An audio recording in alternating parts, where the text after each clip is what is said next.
Yes, your eyes do not deceive you. On today's RC Kicks, we're going spotty dotty with the amazing looking Jun Watanabe Hornet. Stay tuned for the build, paint and review.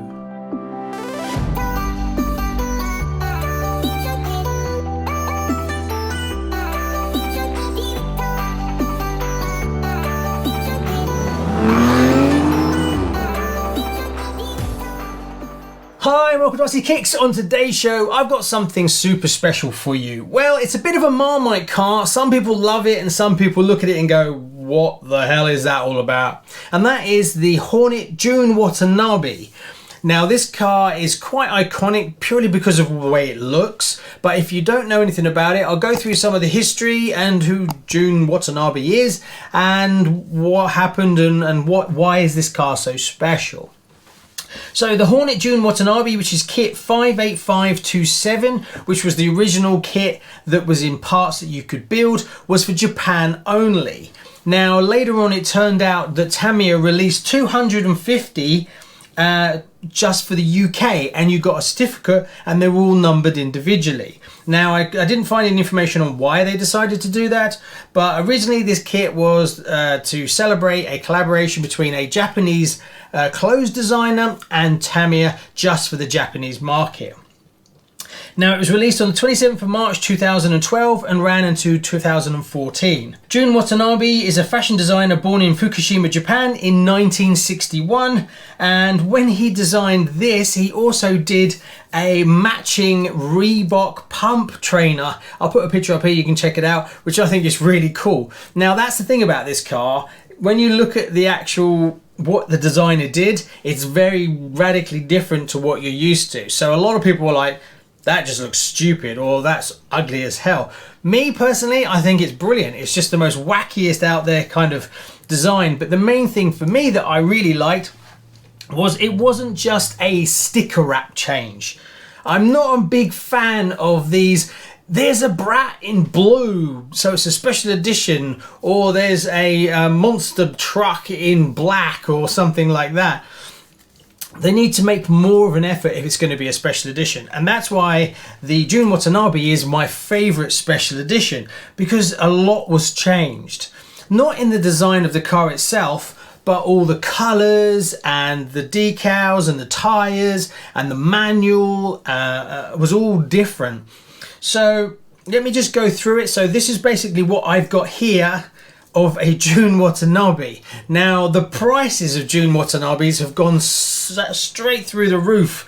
Now if you're looking at a normal Hornet, you can pick up a new in-box Hornet today for about 110 to 120 pounds.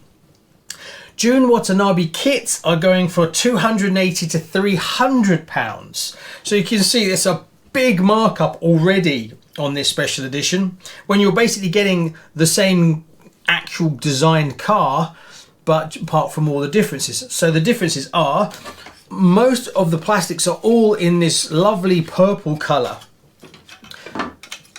So that's the first thing the designer did, is he changed the plastics. Also he changed the wheels to be black.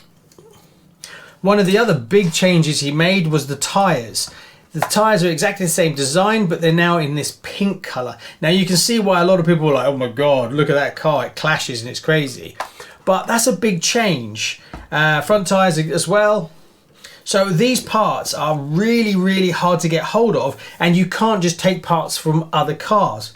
But it wasn't just that. Things like the steering arms are a different color, the rods are black, the suspension springs are white, and things like that. The manual was actually printed in this purple color. So there was quite a lot of difference, and obviously there is a completely different sticker, and it's spots and it's all on white, so it's kind of a bit of a bonkers looking car. So being that it had that many changes, for me I was really interested in it, and I always wanted to add one to the collection because I can't see them ever doing it again. Now there is a few like this as well. You can get the Supreme, which is a kit 92411, and that was released on the 17th of November 2018, and that was the same sort of thing, working with a designer. But the reason I'm not keen on that one is all I can see they did was a different sticker design. Now you could argue it is actually a cool sticker design because it's all flames around the whole car, but that's it. Yes, it's also got black rims, but the rest of the car is exactly the same. So all you need to make that special edition really is the decals and the rims. Whereas the manual's not different, the chassis is not in a different colour. There's no attention to detail, which is what I really liked on the Jun Watanabe one. The Supreme one tend to sell for even more. Now they came as a bundle where you got the remote control as well that had the logo of the company on it. So that adds a bit more value. But you can get an XB version of Jun Watanabe, and that's under kit 57832. But these don't seem to hold their value as much as the Supreme Hornet does. I guess that's because it's more of an American brand versus a Japanese brand, I suppose. I'm just guessing. Not really a clothes designer kind of guy myself. So there we go. So it's taken me months to find all these bits. Now originally I just wanted to buy a kit and have the whole thing with the box, the manual and all that kind of stuff. But I just didn't want to spend that kind of money. I'm not a big box person. I just find they take up a lot of space and they don't add any value for me. Now the manual, yeah, I kind of like the manuals, so I'll probably try and hunt down a manual if I can, but if I don't, it's not the end of the world. I'm more interested in the car. I like the car more so. So it worked out that someone had started collecting a Jun Watanabe and had 80% of the parts, but they were missing a few bits and pieces. I managed to pick that up for like £120 or something. Then slowly I've been looking for the bits that have been missing, and I found that. I think it was one of the parts that I needed, but the main one I was missing was the tyres. Now luckily enough, about 2 months after that, I found the tyres and I put them on my Frog because I wanted the Frog to have a set as well. So I kind of had the thought that, well, I've got a full set of those, but I'll try and hunt out another set of pink tyres because I'd like to keep them on the Frog. And that's exactly what happened. Now, if the front tyres are not that difficult to find, don't ask me why. They're easier to find than the rears. But you can find the fronts pretty simple. I've always been able to get hold of a set, but picking up rear tyres is almost impossible. And these are super expensive. So I've just sourced a new Hornet body. There is nothing different about the Hornet body for the Jun Watanabe than the normal one. So that's standard. Same with the driver. The driver is the same, apart from you paint it up in a different colour. So that now gives me everything I need to start a Jun Watanabe build. Right, that's enough waffle. Let's crack on and start the build.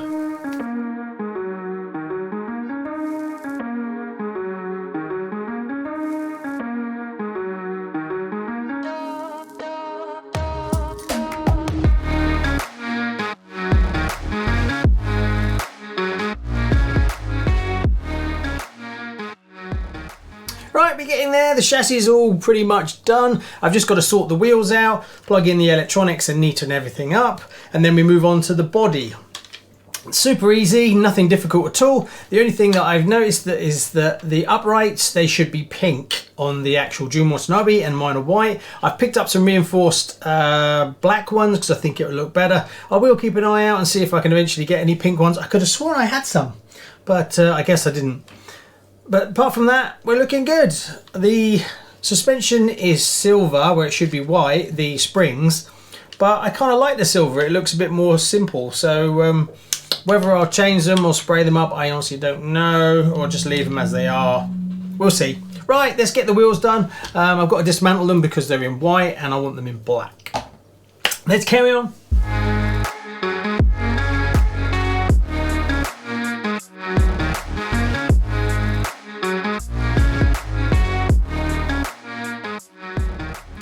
So there you go, in a blink of an eye, it's all built. No problems whatsoever, lovely and smooth because it's all got bearings.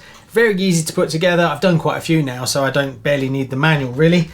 What's next? Now we've got the body to do. I managed to source a actual original. This is not a reproduction body, mainly because I've got the decals, and the decals are actually quite valuable, so it was worth going the extra mile and making sure I got a original body. I had to wait quite a while for this though, but a New delivery came into the UK, so it was then sent out to me. I also just realised I've got no spotlights. It didn't come with spotlights, so I will have to source some. I may have a couple of Falcon spotlights that I can reuse, otherwise I have to go online and order some. So what's next? I'm going to cut the body out, make sure it all fits nicely, and then we can paint it. Doesn't look too difficult to paint. I will paint the uprights black, and then the rest of the body is basically white. And then we've got lots and lots of stickers to do. So let's cut it out, make sure it fits, and then I'll be right back.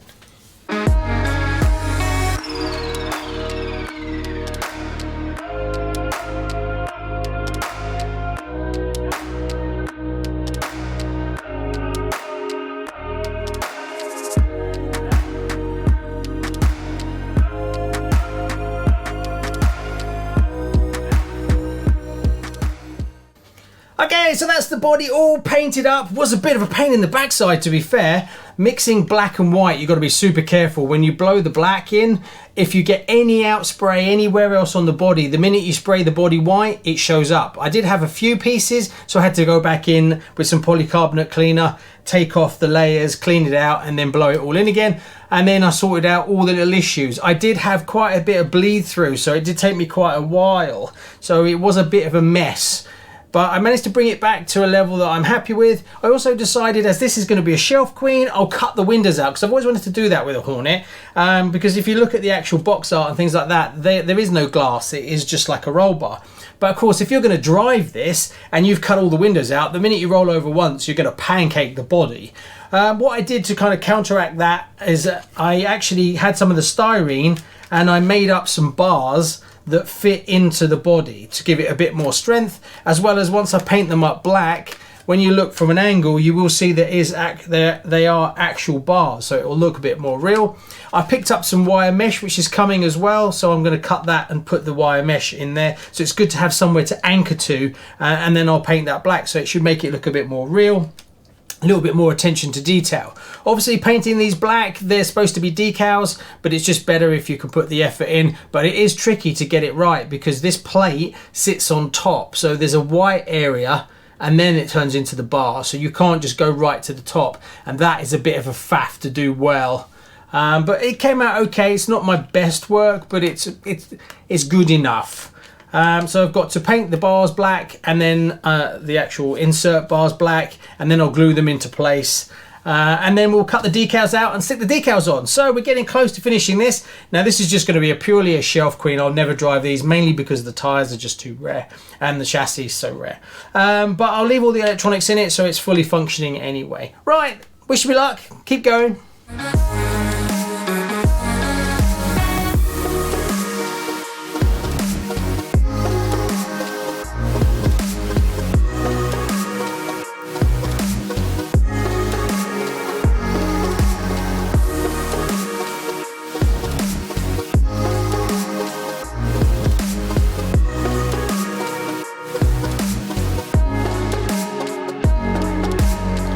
Go, all finished, and it turned out really well. Really happy with it. Stupidly, I decided to cut out each dot individually instead of on their grouping, because if you cut it out on the grouping, you actually get the material between them. So yeah, it does take quite a while to do, but I think the overall effect when it's finished, when you look close up, is better. I tried to match them to almost the spots they're supposed to be in the spot that's in the spot it's supposed to be. Yeah, what's left? Well, I've got to do the driver, and also because I did the modifications and I put in the roll cage inside, you won't really be able to see that, but I'll put some pictures up from the inside. I've got to paint the driver up and I've got to put the mesh on. So I've been rushing to get this out to you because it's taken way longer than I thought, mainly because of the weather and a few other things going on. So I'll paint up the driver, and when the mesh arrives, I'll fit it, and then I'll do a little update. If it dries out a little bit, I might try running it on the grass for you as well. But there you go. So what do I think? Yeah, very much a Marmite car. Some people love it, some people hate it. I've wanted one for a long, long time, and they are just so expensive for what they are. Yeah, I've almost bought one a few times, but the prices were just too high for me, and I think they're only going to go up and up and up in price. So I finally got one, bit of an unorthodox way of getting one, but yeah, turned out fine in the end. Right, thanks very much. Please like and subscribe, and if you'd like to support the channel, head over to our Patreon account. I'll put a link below, as if it wasn't for those guys over there, this wouldn't be possible at all. See you soon. Bye-bye. Check out one of these videos for some more RC fun.